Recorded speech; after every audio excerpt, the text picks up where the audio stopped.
महाराष्ट्र की भक्त थी, उनका नाम है कानोपात्रा। क्या नाम है? पंढरीनाथ जी की भक्त हुई कानोपात्रा। जिसको ठाकुर जी को प्राप्त करना होता है वो कैसे भी कर लेता, और जिसको नहीं करना होता सब व्यवस्थाएं मिलने के बाद भी नहीं करता। कानोपात्रा एक वैश्या की पुत्री थी।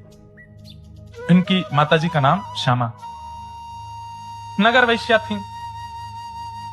जब कानों का जन्म हुआ तो मां के मन में आया कि जो कलंक मुझ पर लगा है वो कलंक कभी मेरी पुत्री पर ना लगे।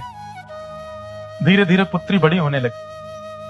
अब जहां वो रहती थी आसपास भी सब वैश्या ही रहती थी, तो उनको देख करके गाना बजाना भी वो सीख गई। कानोपात्रा गाती भी थी, उनकी तरह नाचती भी थी। तो माँ जब आती तो आकर के डांटती, क्या गा रही थी?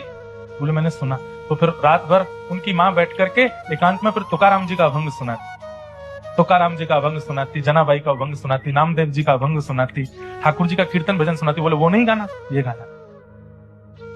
धीरे धीरे कानोपात्रा में वैसे ही भक्ति जागृत होने लगी, वैसा ही भाव कानोपात्रा के चित्त में आने लगा। मंदिर जाने की इच्छा करती तो कानोपात्रा की मां कहती कि हम इतने पवित्र कुल की नहीं है, इतने पवित्र खानदान की नहीं है कि हम मंदिर जा सकें। लेकिन इसको कैसे समझाऊं ये बात? मंदिर जाएंगे तो कोई रोकेगा टोकेगा, हमें नहीं जाने देगा।